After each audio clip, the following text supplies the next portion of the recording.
So you see, if you keep doing the small changes, and it's just the small changes, that's all that's required is the small changes, and it's completely true. 1% better every day, I think, ends up being 30 times better by the end of the year. Incredibly high numbers. Compound interest. Compound interest is one thing, guys, but compound intent is where it's at. So the guy that's ripped with huge muscles, he's just got a lot of small habits. He wakes up, he runs to the bathroom because the protein's running through him. He starts his day, he has a protein shake, you know, but this super fit guy probably also looks in the mirror. Maybe he kisses his muscles for half an hour, but that's also part, right? And the big guy, the big muscly guy with the super 6-pack abs or the 8-pack ripped abs, he just has all these little habits. A friend of mine was a professional bodybuilder, and he just had all these habits stacked up. He's also a multimillionaire now because he treated his business, property business, and his body business much the same way.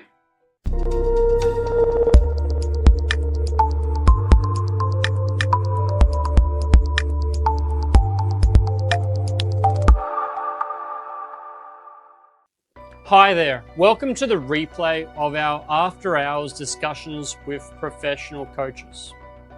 Your exclusive complimentary Sunday session for all of our community around the world, where coaching minds unite with our people to create real world results.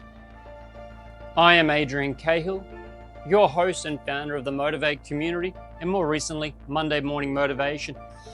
As a global trainer in NLP, neuro-linguistic programming, coaching, and hypnosis, this weekly gathering brings some of my colleagues from trainings, my fellow students and coaches all together in one place where we can discuss, share, help change the world by delivering free, quality information that's here to help you transform.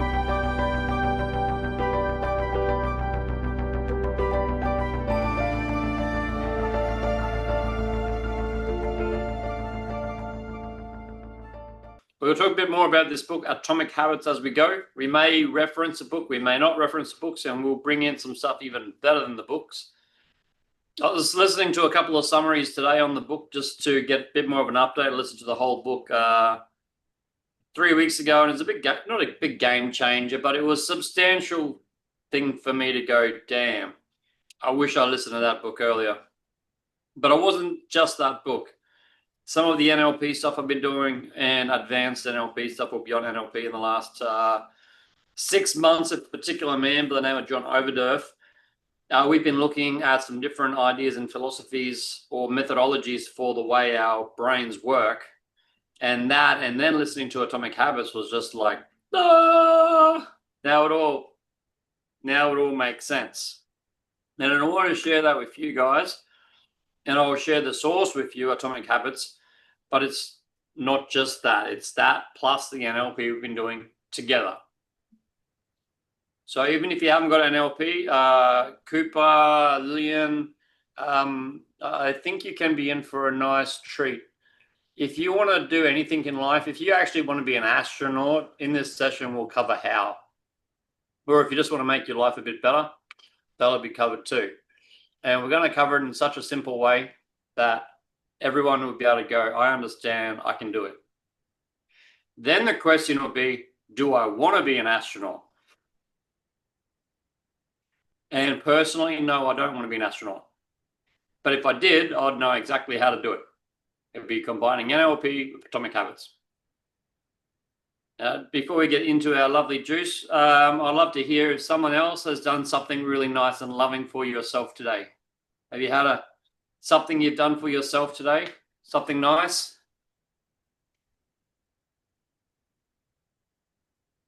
Yeah, Jay? I'll say hello. Well, yeah. I woke up at 6 o'clock this morning knowing I had lots to do. Went out, got it done, moved a big load, got to church, got to do another job, finish off, got to watch the Broncos win the football and come home to this match. So it's been a fantastic day to watch this thing. So, mate, I'm buzzing. Thank you. Wonderful, Jay, wonderful. Now, we might say men because we can see mainly men here and some really awesome men as well. Thanks for turning your camera on, Harry and Ray. Yay! We have some women here as well. A lot of people, when it comes to the 1st of January or the start of the new year, or perhaps the birth of a child or the death of a relative, we go, boom, it's time for change. And we often try to make a big change in one go. Who's ever tried to like dramatically change your life, like cold turkey, you just kind of go for it, and maybe it's quit cigarettes, but bigger than that, and go to the gym and lose the weight and get ultra fit or whatever it is, and you've made a big decision to go for that, and it hasn't worked out. Yeah. Yet, most of you have been in different parts of the world, got very educated, continued educating yourself outside the school, and have done amazing things. Right? So we've done amazing things. We've lived in different parts of the world. Cooper, I'm going to imagine that you have been out. I'm sure you have. The rest of the guys here have been in and out of countries. So we've got a lot of expats here from China. Cooper, you've been outside China? Yes. Yeah, good. So that's an accomplishment. It is. And we've all managed to do something in our life, complete university, get a job, or move abroad. And that is a big achievement in itself too. So I've always been really interested why some people make changes and why some people achieve certain levels of success and why some people haven't. I was curious why I saved and bought my first house young, but my friends spent their money on booze and having fun, which is totally fine. But by the time I hit 30, I had some good savings and money in place. And by the time my other mates hit 30, a lot of them were struggling to buy their first house, or they'd buy their first house, take on massive bank loans. So I was really curious why some people were able to achieve, and more importantly, why some people were able to take control. Now, control is a bad word, influence or steer. But I was always interested in why some people were able to steer their ship towards goals and directions that they chose. Now, when I listen to Atomic Habits, just hands up, has anyone heard of Atomic Habits? Okay, great. Atomic Habits, in the very first chapter, he talks about how goal setting is wrong because some people that set goals achieve them and some people set the same goals and don't. And that was his kind of why in chapter 1 for Atomic Habits. And that's absolute bullshit. But that's the level that James Clear is playing on. Goals and directions, especially as we teach it here, are incredibly powerful. And we can set big goals like big change. We can set big goals and we can do sessions and shift our identity. We totally can. If you haven't experienced the NLP stuff I'm talking about, the coaching, you can actually achieve it by doing a couple of sessions with one of the professional coaches here. Yeah. Even if they're not a professional coach, but they're here and they've done the training, they can help you do identity level change, like big change in a couple of sessions. As in a couple of 1 hour sits down, change personality, change life. Yet we often struggle to do it with ourselves. And James Clear is pointing out goals and directions, and it ain't goals and directions. That's where he's wrong. The very first chapter, James Clear doesn't get goals like a lot of people don't get goals. What we've covered in our goal sessions here work. It's just that, well, as Darko might say, it might come down to parts. Maybe part of us wants to have that big change. Maybe part of us want to have us looking fit, but there's other parts of us that don't. Mm. So if we set that as a goal and we don't deal with these little parts, yeah, or we deal with one of the parts, but there's more that we haven't dealt with, yeah, we get these incongruencies. And as we spoke with Chris Williamson last week, once we get the alignment, but half the part or most of the problem is getting that alignment. It's not setting goals, directions, and habits. It's getting that alignment in the first place. So with what Chris Williamson was saying last week, we got to get our why, our what, and our how, not so important. So Ray, I don't think you were there live last week, but you missed it. But we use the format model, and Chris Williamson didn't share that he was using the format model, but the format model, a lot of you guys have seen, and you'll see it with professional trainers and speakers. We start with the why. Hey everyone, this is why we're here today. We're here to talk about change. What we're going to cover is habits and atomic habits. How we're going to do it, we're going to do it in a 90-minute session. And by the end of this session, what if, future pace, at the end of this session, you'll be able to walk away knowing what you're doing. Boom. So there's a 1-minute format, and then our 90-minute session might be a 90-minute format model. And what Chris Williamson was pointing out last week, that if we apply this format model to our life, what's our why? Now I'm going to share, or I'm going to ask, does anyone here have like a high level certainty or a comfort in shouting or sharing out your why? I'm here because I'm working on making the world a better place, and I want to push countries through levels of psychological development. Not companies, countries. Anyone else like to share their why?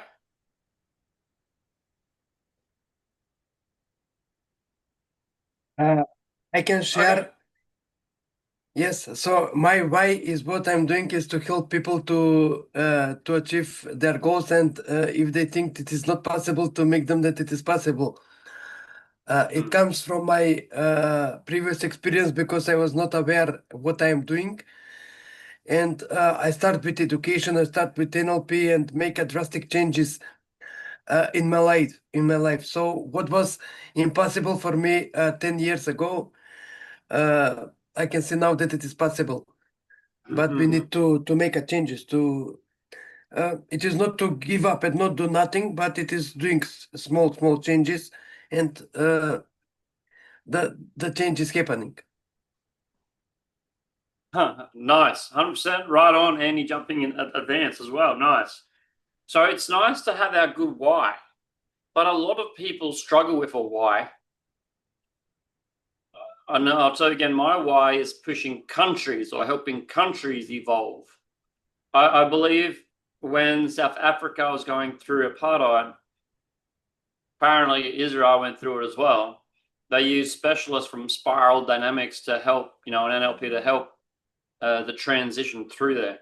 But my why is I want to be helping like countries on large levels. Like, how do we help millions of people grow in spiritual love? So that's been my why for a long time, at least 12 years. And I like it. It's my big direction, and it gives me a level of certainty. But without that why, and there have been times I've questioned my why, and I felt a bit, The best thing I got from Chris's session last week was that what you can do is you can go from the why. If you don't even have your why, go straight to your what. What do you love doing? What do you want to be doing? And then if you look at what you want to do, or maybe what you want is $1 million. I want to be a millionaire. Okay, well, why? Yeah. Or what's the purpose of being a millionaire? Or why? So if we go to the what do we want? From what do we want? If we might be able to backstep to get to our why. So that was a big takeaway for me from Chris's session. So we should have our why and our what. We should know how, but our how will change. Yeah. So really, we're just focusing on, we just want to focus on the why and the what to get our alignment. Yeah. Now I know my why, so most of my decisions, do they align with my bigger why?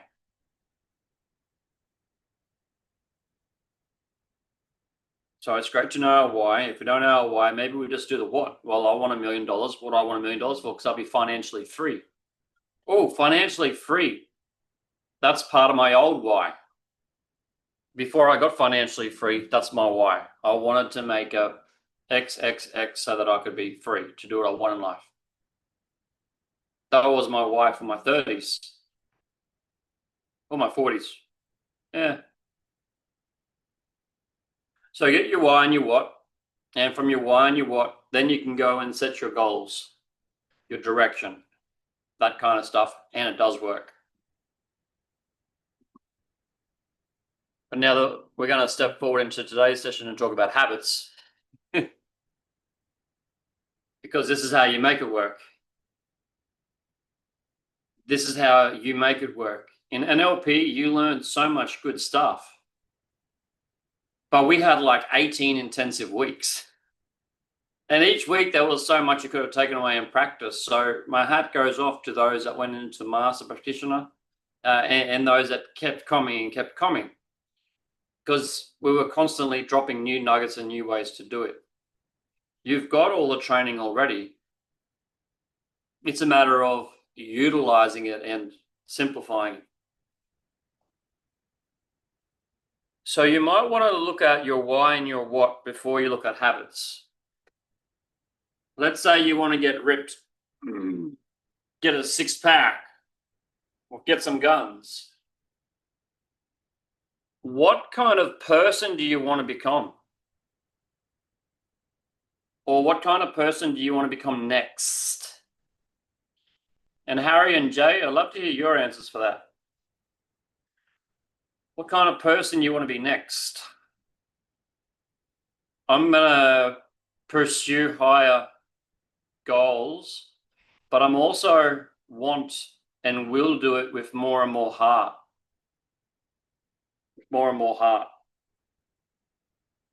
So my next version of myself is kicking some big goals with a lot more heart and bringing some other people on the ride for heart. Yep. I was at a friend's 50th birthday last night, so questioning a few things, you know. Harold, Jay, yes. I'll just say it's an interesting question. Interesting. And I'm singled you out for reasons because, you know, yeah. I'm not missing you, Ray. I'm seeing you there, Ray. Yeah, Jay, so what kind of person are you going to be next, man? I'm going to be me next, the same kind of person I am now, but I'm going to be more compassionate.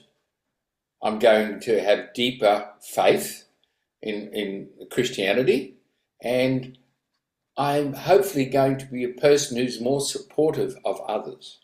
So they are the things that I have looked at in my baptism that's coming up, to look that this is the way I want to be in that role of being a person more committed to my local church. So that's sort of what's just come up with what's happening. So thank you. Right. Hey, by the way, I went to church this morning too.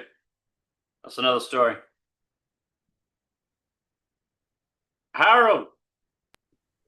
And Yeah, Ray, so you got something? thank you for this interesting question. I just was thinking before the why and the what. And then you said who I want to be next. And I agree with Jay, I want to be me, but a better version of me. So this version, the next version of me, goes more outside the comfort zone and takes more opportunities which come along without, let's say, thinking too much, hesitating too much. So just faster, make a decision, and then see how I can deal with it Usually I think before how to deal with it, and then I might miss an opportunity. So I want to change it. Yeah. Take the opportunity, think how I deal with it, and then grow on that one. Either I make out something of it or I learn something out of it. Yeah. Yeah. Lovely. So it sounds like you're going in kind of in the same direction, but with more you. Yeah, a More little bit you, also coming sideways, through. more sideways. Yeah. Yeah. Mm. Ray, do you want to share anything? And thanks for coming in. Is it lunchtime there?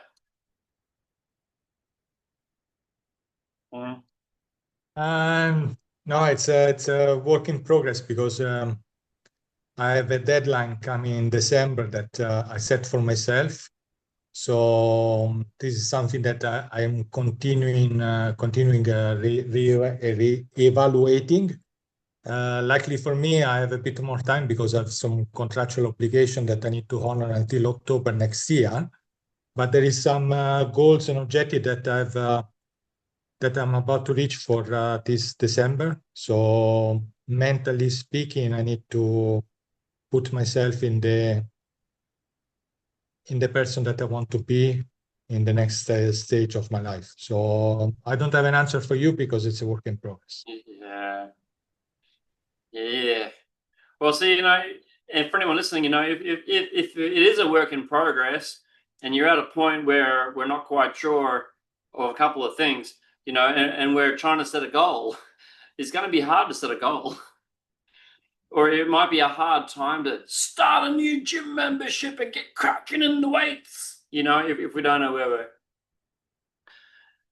So that congruency, but even though we might not have a lot of certainty about some things, we can take what we're going to share and get a lot more certainty over life in a quicker way. Well, let's get started on atomic habits, okay?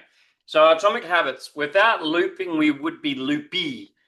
Now, this is not atomic habits, actually. You know how many times you've heard your name? And as a child, you hear your name, you hear your name, you hear your name. It's like a loop. Yeah? It's not that you hear your mum's name or your dad's name once and it gets in your head. Your parents are going, say mama, say mama, say mama. Say papa, say papa. They loop. Yeah? As kids, we don't hear the word once and catch it unless it's a swear word. I hate when that happens, right? We hear the name. We hear our name repeating, right? So who are we? Our identity has to keep repeating itself. We are creatures of habit. We are actually looping all the time. It's just, are we talking about 1-day loops or 365-day loops celebrated by a birthday? Are we talking about hourly loops? Or are we talking about 45-minute circadian rhythms? You guys remember the circadian rhythms? They're the 45-minute cycles that our body goes in all day long. And at the bottom of the rhythms, that's when we can drop into hypnosis really fast. So if we're doing hypnosis with friends or a cute boy girl at a table, and by boy girl, I mean a boy or a girl or a boy and a girl together, or a boy that was a girl or a girl that was a boy. Either way, if you're watching them, you'll see them, the circadian rhythms suddenly get low. That's when you might want to go drop into a trance. Yeah? And if you see someone doing the really quick induction, sleep now. Yeah? There's a fair chance that speaker has been going for a certain time, timing that circadian rhythm. Yeah? And our hearts, our breathing, constantly looping. Yeah? And if we get a fright, there is a change. There is a rapid change for a fright. If you see certain things, there can be jumps. But most of our life is simply looping. And then there's a jump. Oh, there's a surprise. Oh, it's no big deal. It's okay. But in NLP, we taught this around module or session 6. We called it TOTE, test, operate, test, exit. And we said there's sales strategies, there's leadership strategies, there's relationship strategies, there's love strategies. There's all these strategies. And strategies have a TOTE, a test that starts the strategy, an operation of the strategy, a test, are we successful, and an exit after that test. Or perhaps that test would loop back around. Yeah. Now the loops we have could be 45-minute circadian rhythms and all kinds of different loops. We've got to take advantage of those loops, or those totes. And we do it by making small changes rather than big. Of course, if you want to jump in and do some of our personality change processes, go ahead. If you want to do deeper level identity 1-hour sessions, yes, you can. But we can also just do it ourselves by starting to take charge. Another point from Chris Williamson's session yesterday, and Tony Robbins also says a lot about this. There's always going to be more uncertainty. There's always going to be more unknowns and unknown unknowns. So how good are we at taking advantage, or how good can we be at enjoying uncertainty? So remember Ray's situation, what Ray shared. Ray's handling a level of uncertainty and he seemed pretty happy and content about it. Ray, you're pretty happy with a lot of uncertainty in your life? Yeah, because they bring some challenges that we need to overcome. So even though sometimes it feels like you're in a rocking boat, at the end of the day, you need to get it to be steady so it doesn't get rolled over. And Ray, how many countries have you worked in now? So Ireland, UK, Switzerland, Germany, Maldives, Italy, China, UAE, Qatar, Oman. 10.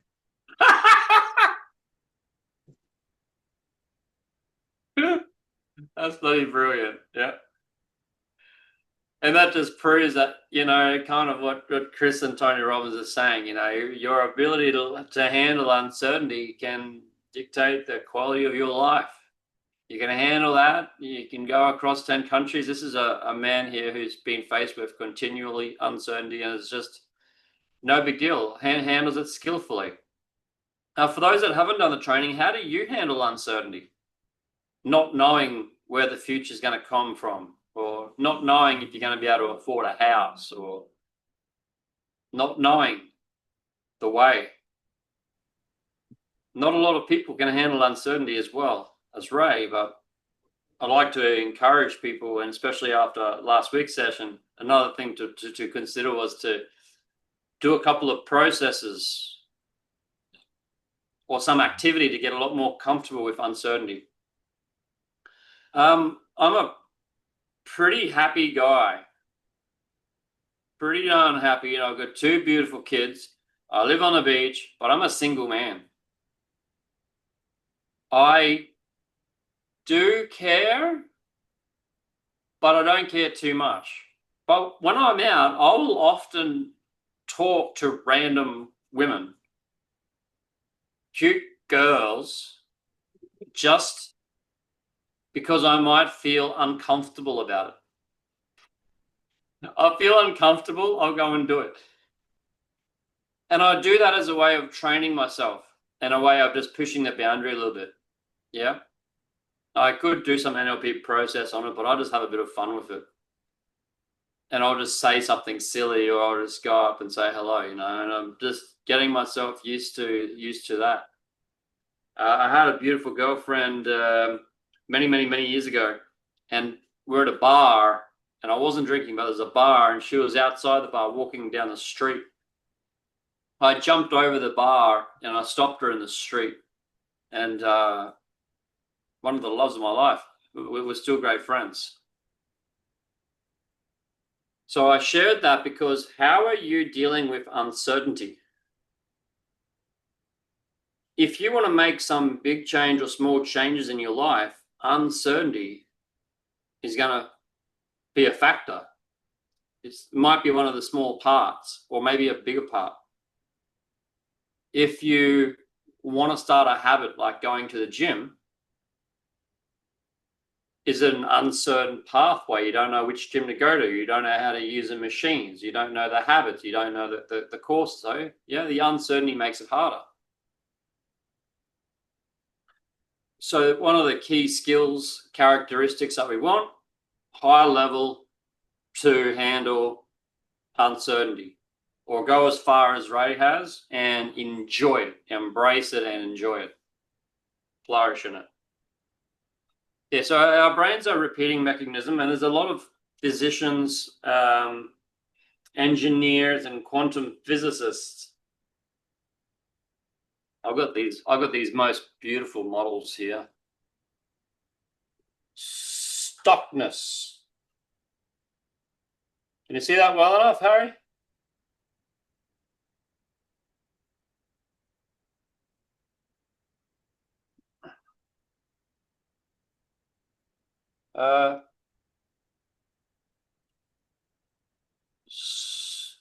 Just a couple of beautiful manuals I got.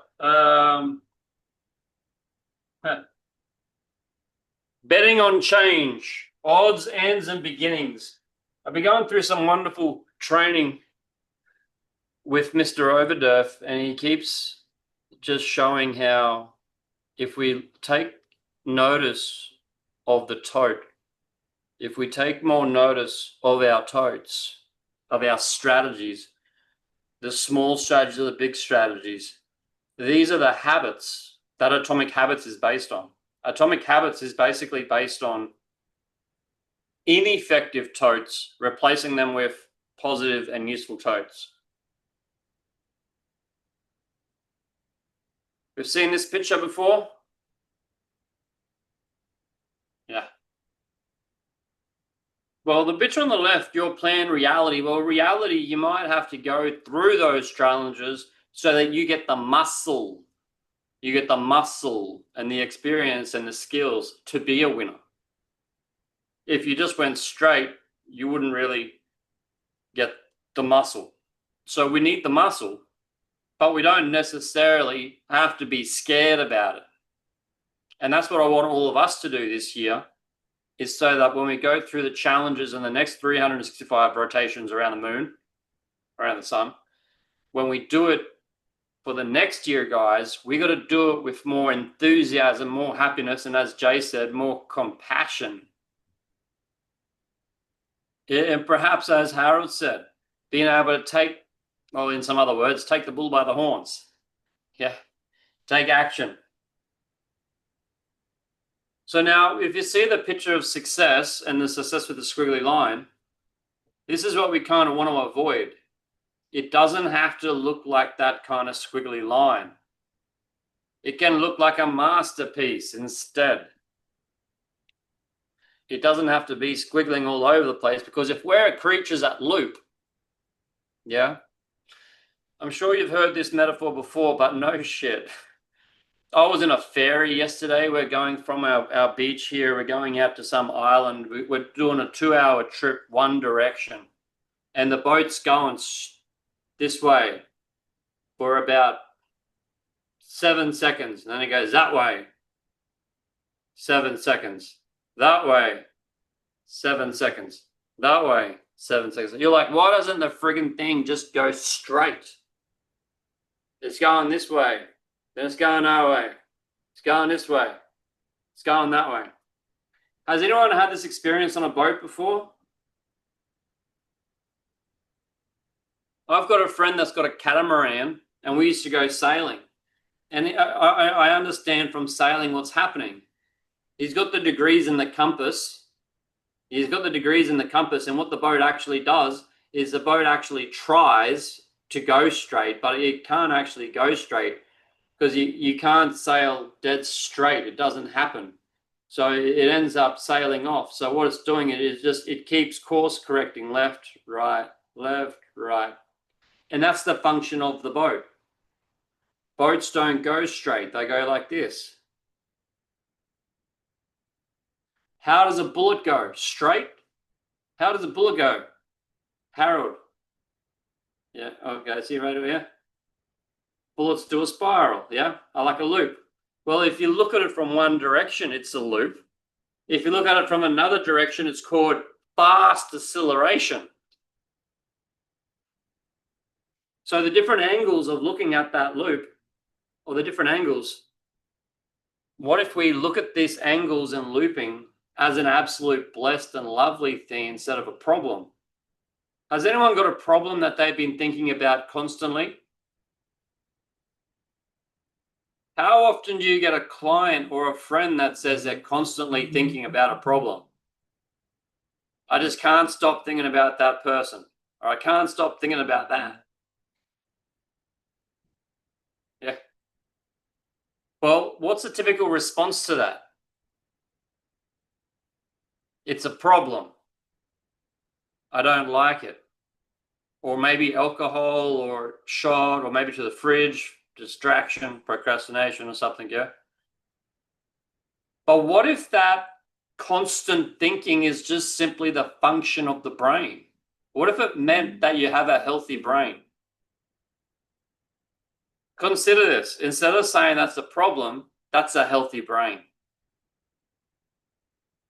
So your client or friend has told you how they keep thinking about stuff, and they come to you because they've got a bit of a headache about they keep thinking about the same thing over and over again, thinking about it.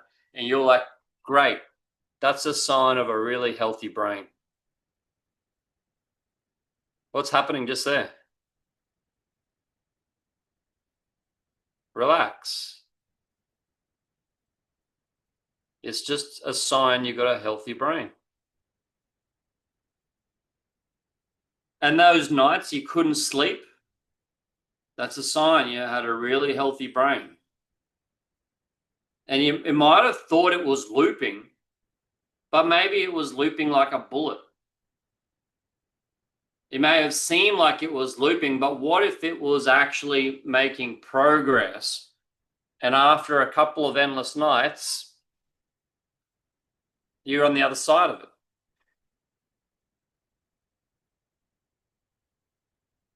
How do you think you will be, or your clients will be, if whenever their brain was looping,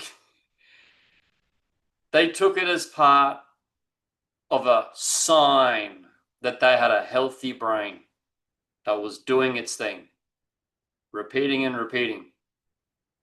Test, operate, test, exit, test, operate, test, operate, test, operate, yeah? Now, if you can laugh about it, a little bit of laughter helps the medicine go. A little bit of laughter helps the medicine go down, right? So now our thing is we got this beautiful brain that's looping. How can we, and here's a key word for you, how can we meet with this part? Or how can we meet with what's happening? See, not how can we change, not how can we stop, but how can we meet it and just roll with it? What's the purpose of this meeting? Or what's the purpose of this thinking? So this continual looping that's keeping you up all night,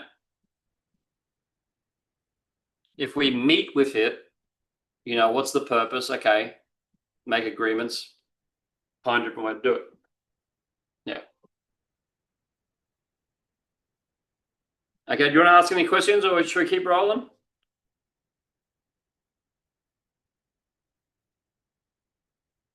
And yes, one of the key takeaways is we're going to be thinking about small habits. Now, when I said about staying up at night looping, You could consider that brain looping in small segments of time, or you could consider it nights. You see how time frames vary.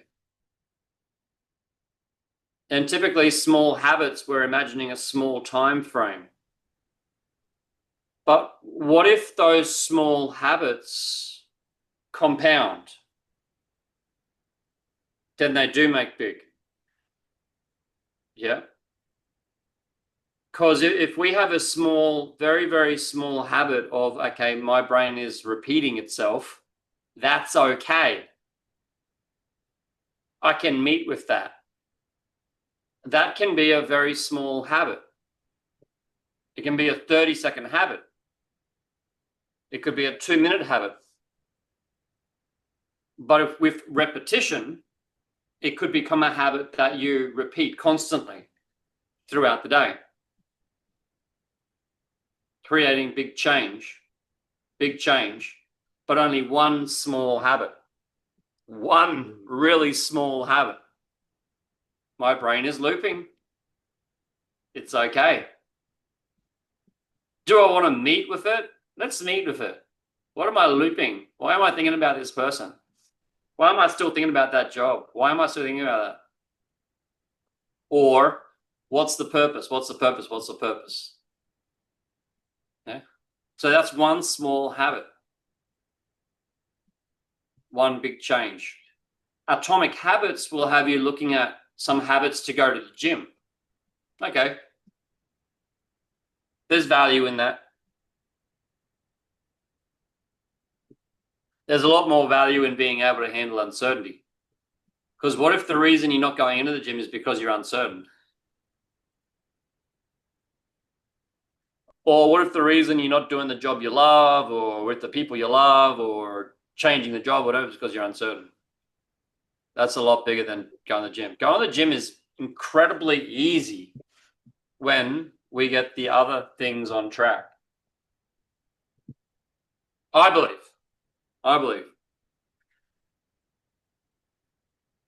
And you've always seen me being a relatively slim size, but I'll tell you why, because 2012, I saw a photograph of myself and I had a beer belly.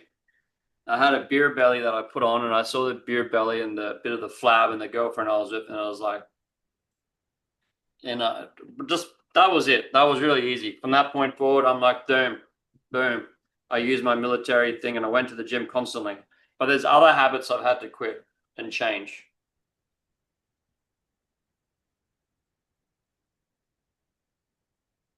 If we're looking at the gym, there's certain meanings that we've taken or that we've made up when we go there.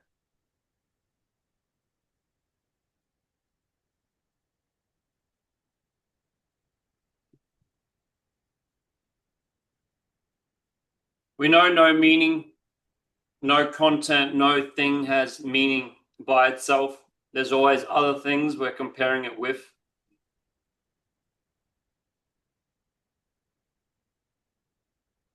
The power of our belief is so strong that if we believe we don't deserve, or let's say Ray's moving city,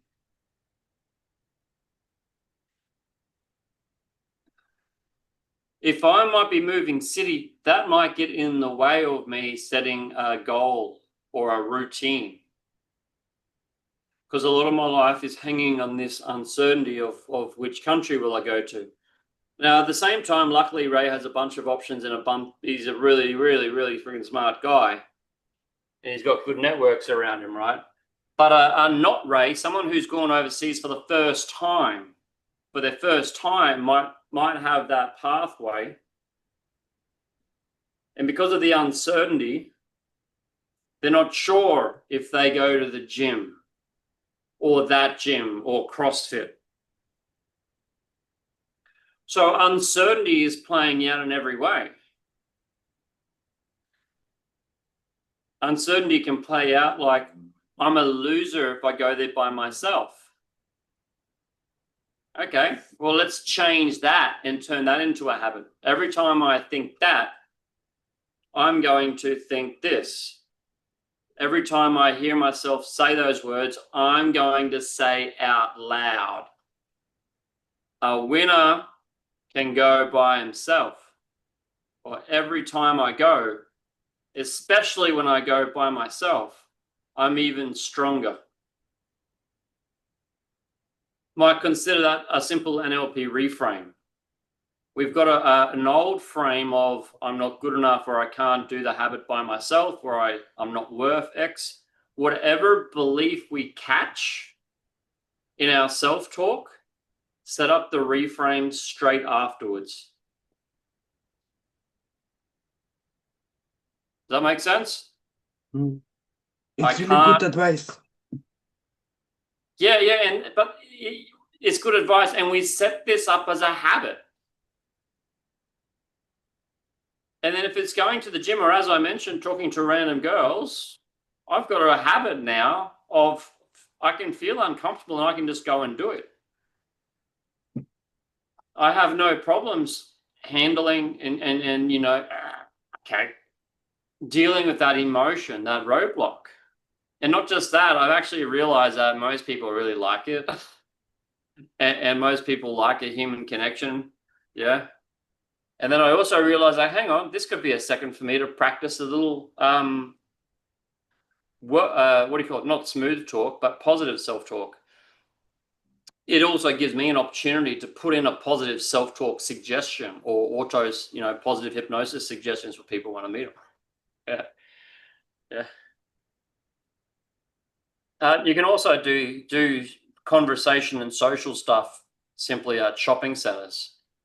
Shopping centers, when you go out and about, whenever you have interactions with people, you just set up your little habit to, whenever I meet people, instead of saying, how you going? Or, instead of ignoring them, I'm going to keep my eyes open for 3 people in the foyer.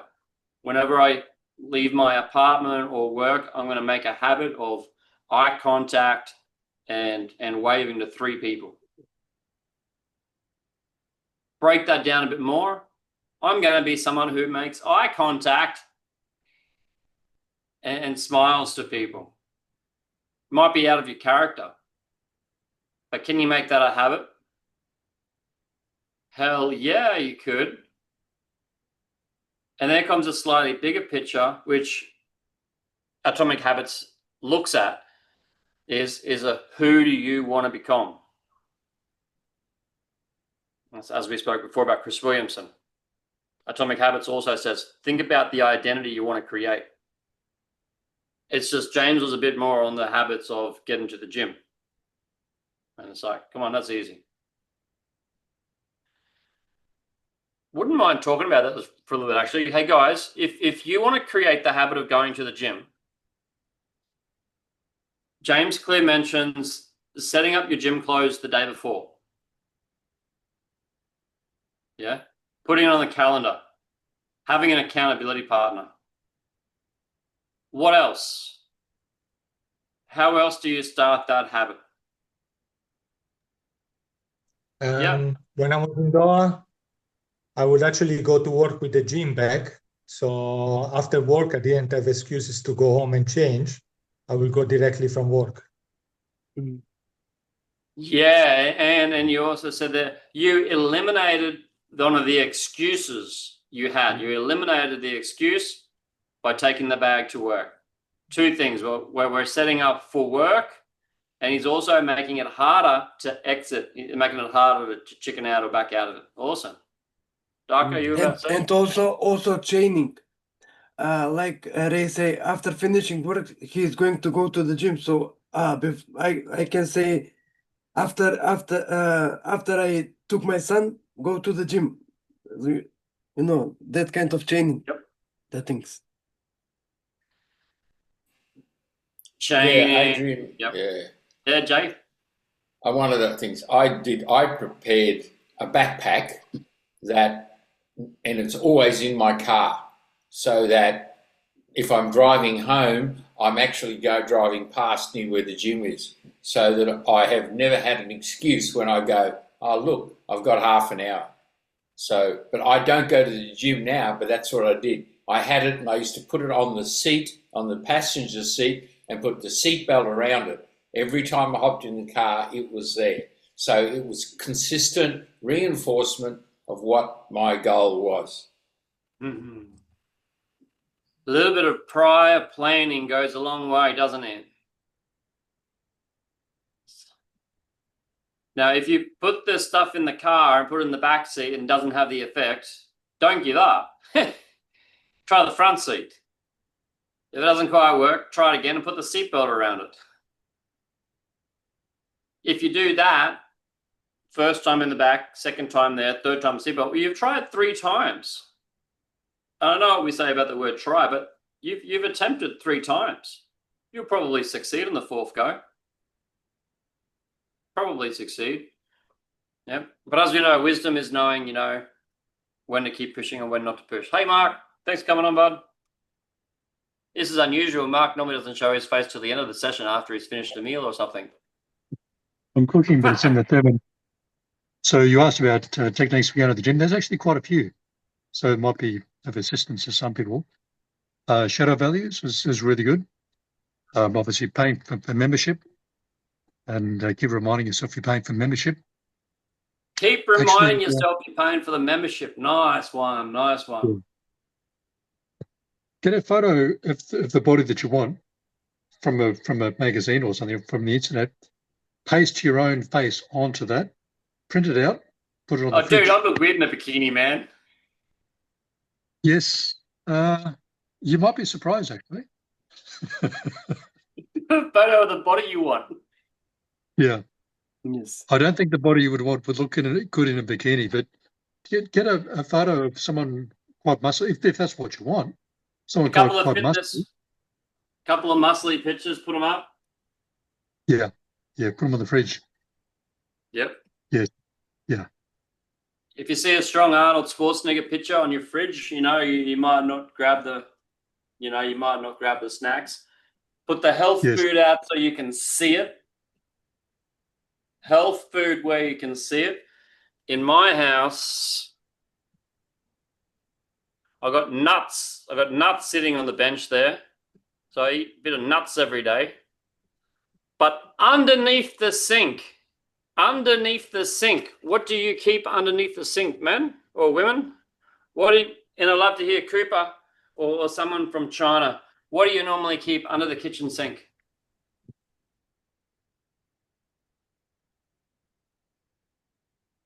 Yeah, what do you normally keep under this kitchen sink?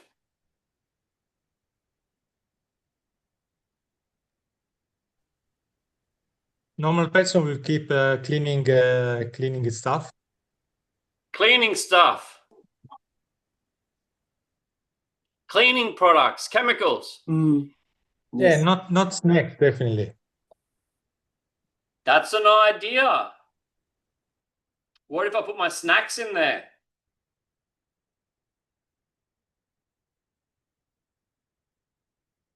The unhealthy snacks. Because I actually have some unhealthy snacks now. I'm giving myself a big treat. I'm having some Doritos.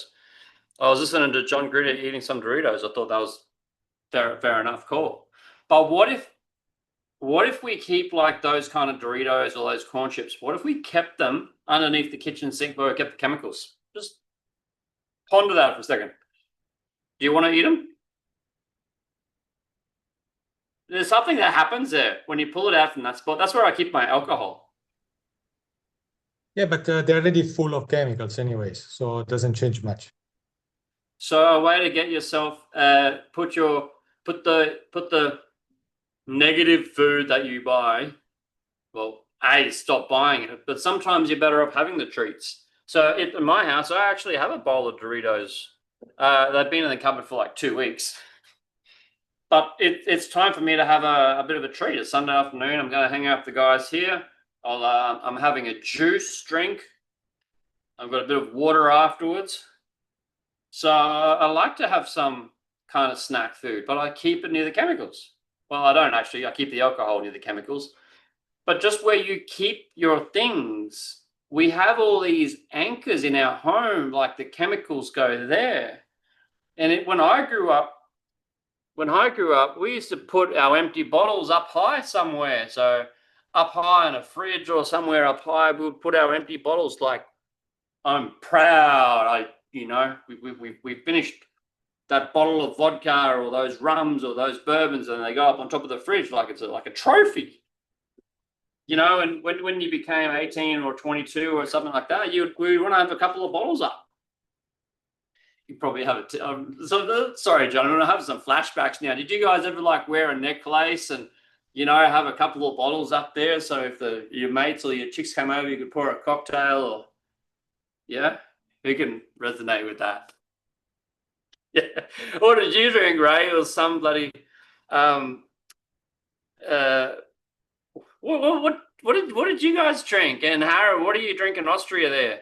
Snaps or beer? What? Yeah, I personally drink beer. A lot of people like the schnapps, but I don't like it. I don't like the strong stuff. Beer is okay. Wine is okay. Yeah. Okay, Harry, you drink beer today? No, yesterday. If you have beer at home, where would you keep it? Fridge. Mm-hmm. What if you kept it in the cupboard instead? Well, then Most you would likely I have to forget put it about in the it. fridge Most likely to forget drink about it. it. You would have to plan in advance, or you'd forget about it. Yeah, interesting. But What if you normally I put it in don't buy it. spare I room? don't only buy it when I want to drink it. So Yep. usually I don't store it at home. But when I buy it, I put it in the fridge. Whenever I was with the in-laws in Kunming, I'd buy a couple of bottles of Leffy. It's Belgian beer, I think. Yeah. And I'll just buy one or two of them, you know, and they might stay in the fridge for a week or two, you know, but they were there just in case if I ever really had enough of them, I would go out and crack the Leffy and I'll be happy again. Just as soon as I was pouring it, like, might be a bit of a tough situation, but at least I got Leffy. I think Ray knows that feeling. Sometimes in Shanghai, things that, but you know, but you got a nice beer, so it's like, all right. Okay, so the habits you want to do, you're seeing how important and how easy we can just change the space. Yeah. If you want to watch TV, how about you plug it? How about you disconnect the TV and put it in a bad spot? Or the next time you buy a TV, consider buying a really small and shit one. I wouldn't want to do that personally. If you want to watch less TV or less Netflix, how about you disconnect it from the wall and unplug the cables? At least that way, when you do want to do it, you got to replug it back in. Oh, and I'm just going to say this once. If you were to consider pornography, I think all these tactics and strategies would definitely be applicable and very useful for that. So if you actually went and like disconnected the power cables for a lot of things and you wanted to watch Netflix, you'd have to plug it all back in. That's okay. But it's a nice little strategy. It just makes it a bit harder. Yeah. But then what if we disconnect it and we put the TV in another room? Well, you can still watch TV. You just got to go through this effort. And by the time you go through this effort, how long does it take? Let's say it takes 1 minute. Well, then you've got 1 minute to go, no, I'm going to do something else. Or you make it a bit harder, give your TV to your next door neighbor, and then it takes you 3-4 minutes and you have to ask your next neighbor for the TV back. Pretty funny, isn't it? Like, who the hell would do that? Well, if you had good-looking neighbors, you might be more tempted to do it. But what if you actually had your friend next door and you're like, hey, mate, I'm trying to stop, you know, phone addiction or whatever it is. How about we swap phones at 10 p.m. at night? We're only limited by our creativity, not by our situation. Our situation frees us. It's our limitations and thinking that limits us. We're so bloody free. We are so damn free. There's a change of mind for you. We are incredibly free people already. We just have this limitation called our imagination. Or sorry, reality. It's reality. It's the politicians. That's their fault. Yeah. Reality is a limitation. Yeah. Jay can back that up. He's got a lot of freedom now.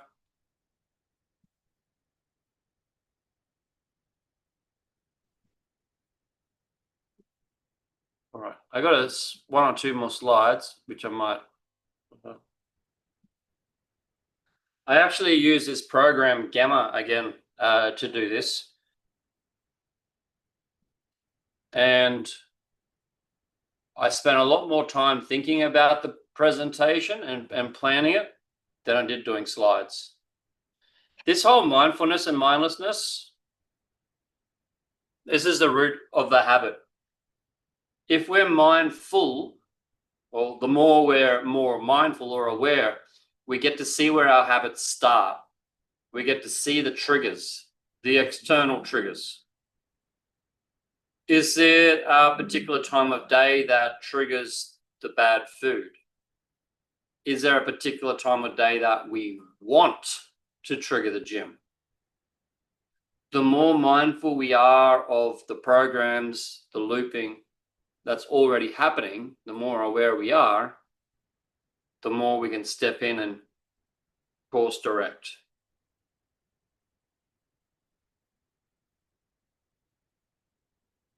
Yeah, obviously, the more mindful we get,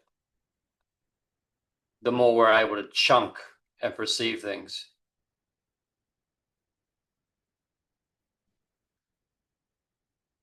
I just wanted to throw this in because, well, it's a Fibonacci sequence.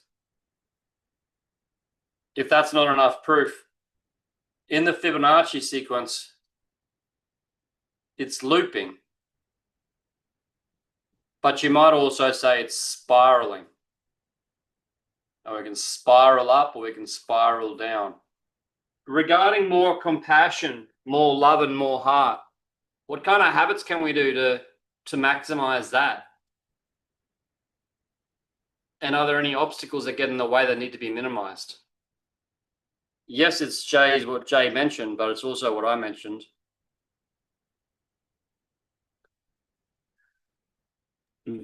I guess we need to give ourselves more time for self-care.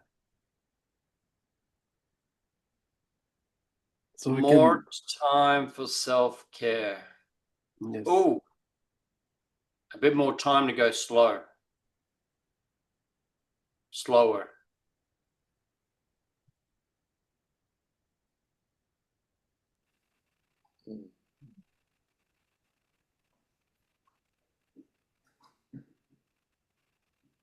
I'm just looking at the chat window. One of the last things there Mark mentioned was work on shadow values.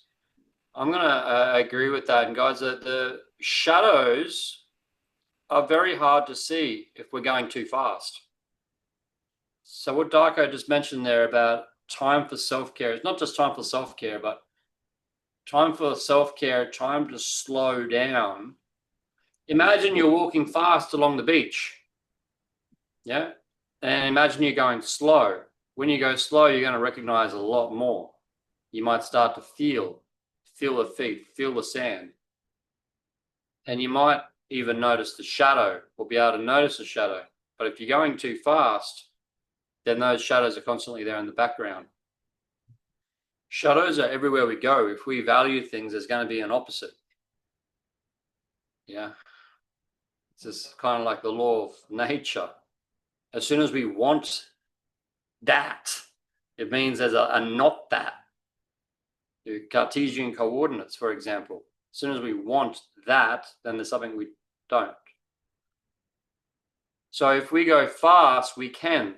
As Harry pointed out, the more congruent and aligned he is, the more he's able to go fast and make fast decisions because it's already aligned and get there, right?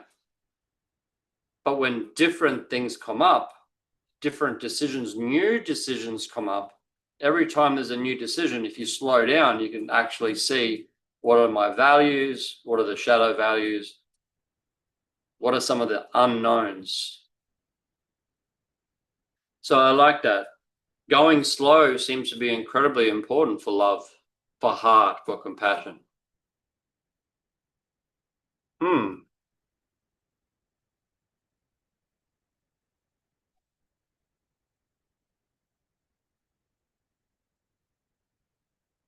With that will come a value shift, wouldn't it? Like, it's not just love or compassion, you really are talking about identity shift. Jay? I know I am. Okay. Why not? If I'll add a bit, it's also, I think, ties in with the shadows, because the shadows we have of not feeling good enough, I found have disappeared since I do a planned activity and I look at it, I go, yep, that's pretty good. Talk to myself. Yeah, I've done that well. And it's making a difference. This is something that I've only recently been doing. And Jay, what about this? What I did well, what I could do different next time. What about something like that as a habit? I don't think you do it when you leave your men's work, but do you use that in other areas of life as well? No, I don't. I'm too self-critical, so that's something that I'm just at the moment looking at when I get, like today. Today was a good day of congratulating myself on what I've achieved and a day planned that went well. And went great because, and I say because I got up at 6 o'clock this morning when I woke up, and I persisted and kept at it. So I'm recognizing those things that I did without any of the self-criticism, because my bad habit has always been too self-critical. So for me, that's just where I'm at. Okay, so if there's any negative habits around negative self-talk, as we mentioned before, any negative self-talk can be reframed with a variety of processes, or the end step reframe will work quite well for it. A more simple one for someone not trained in NLP: if you hear yourself saying something bad about yourself in your head, you catch yourself saying something bad, then verbalize something positive out loud. There is value in saying out loud. I first learned this over 10 years ago when reacting, if being overreactive, in a reactive response, then I yell out, reacting, which sounds really stupid. But just yelling it out had an effect. So if it's like, oh, I'm going to I know I'm procrastinating again. Procrastinating. It's good to verbalize the negative thing there, right? But if we're saying negative stuff in our head, like, oh shit, I'm procrastinating, or you're not good enough, if we say out loud, I am good enough, or I am awesome, I am growing, whatever positive affirmation, that can become a habit, leading to more growth and powerful change. So what kind of habits do you think will assist us all? What habits do you guys want to make? And Jay just said something about starting early. That's one of my biggest changes. I get up about 6 o'clock every morning now. What change are you guys going to make?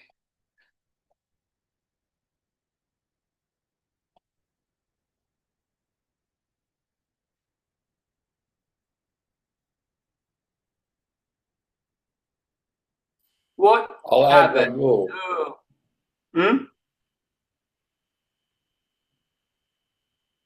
Sorry, Jay?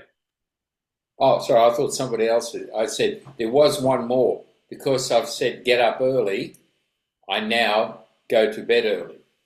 So I've set a time, which is 10:30 p.m., that I will go to bed. And that still gives me till 6:30, 8 hours sleep. But invariably, I'll wake up at 6. So. Yep. So now if you don't quite get to bed on time, if you end up going to bed 10:40 p.m. or 11 p.m., what do? Do you give up and quit? No, you try again the next day. If you do quit, you start a new process. You got a new habit of quitting. Now we've got to avoid that process of quitting. So if every day we want to go to bed early,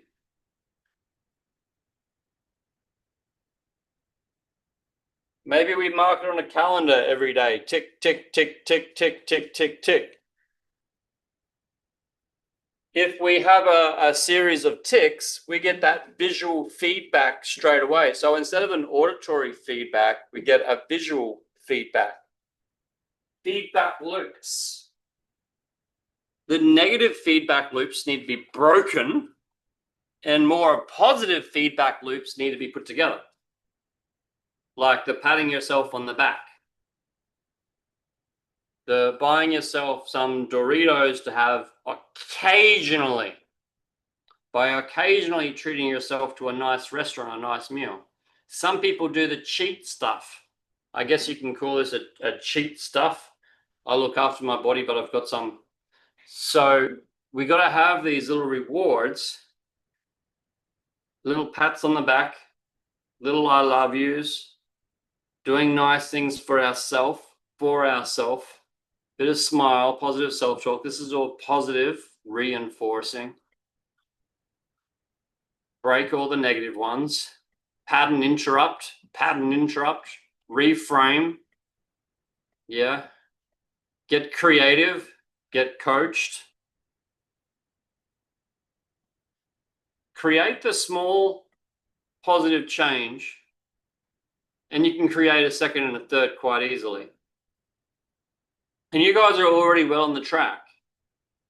But if you want to become world's best in your field, it's not going to be a super big change. It's going to be an accumulation of small habits. Because a big change can make some impact. I mean, if you guys all tell your boss, if you have a job and you tell your boss to get and punch him in the face, it is going to have a big impact on your life, but not necessarily in the direction you want to go. Or if you work incredibly hard, kiss his ass, do incredibly well, and a month later you get an amazing project, that's done. That will then be in the past. And even though you may have got an award, or you may have been the best at something, even though I may have did a good NLP course, it's in the past. The only thing that's more sure is your habits that you've already got into place. I'm very sure that you guys will probably wake up in the same bed, and you'll probably wake up in the same position around a similar time to last night. Yesterday, this morning, next day morning. Yeah. Only a Sunday habits are a bit different. So we got a week-long cycle, a daily cycle. We may have a seasonal cycle. The most certain thing is that your tomorrow is going to be much like today, only a little bit different. Yeah. Because it's a Monday. And, you know, your normal Mondays have a certain flow. And tomorrow is a normal Monday. But for those in China, today is actually a work day. So this is actually a work day in China, right? So it throws everything out of whack just a little bit because they're working on the Sunday, so it throws them a bit out. That out can be an opportunity to crash, or it can be an opportunity to rise. And we've already got the habit of being people that rise. Early risers. Early bird gets the worm. Not always, because the first mouse gets pretty squashed.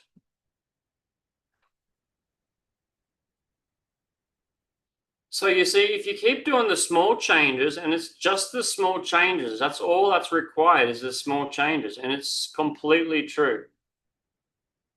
1% better every day, I think, ends up being 30 times better by the end of the year. Incredibly high numbers. Compound interest. Compound interest is one thing, guys, but compound intent is where it's at. Compound intent. Compound intent. So the guy that's ripped with huge muscles, he's just got a lot of small habits. Yeah? He wakes up, he runs to the bathroom because the protein's running through him. He starts his day, he has a protein shake, you know, but this super fit guy probably also looks in the mirror. Maybe he kisses his muscles for half an hour, but that's also part, right? And the big guy, the big muscly guy with the super 6-pack abs or the 8-pack ripped abs, he just has all these little habits. A friend of mine was a professional bodybuilder, and he just had all these habits stacked up. He's also a multimillionaire now because he treated his business, property business, and his body business much the same way. He had all these little habits. He had, like Jay has, Jay's really good with compliance. He understands compliance like the back of his hand. So he's got unique skills and a bunch of habits around compliance. One thing to keep in mind, can Jay transfer compliance from his old work to other areas of his life? Now, one thing that came up with Chris Collingwood, not Chris Williamson, Chris Collingwood said a lot of people don't do that, but geniuses do. Geniuses will transfer the skill to other areas of life, but we don't always see what the skill is. I don't know if Ray knows how skillful he is at handling things. And he's got amazing skill with all kinds of people. But he's got there through small habits that have just built up over time. Boom! You made it here! Good on you. Make sure you click the subscribe button below and check out the playlist at the end. If you'd like to come along to our Sunday sessions where we host a live, free Q&A for our students and members, you're welcome. I'll see you there.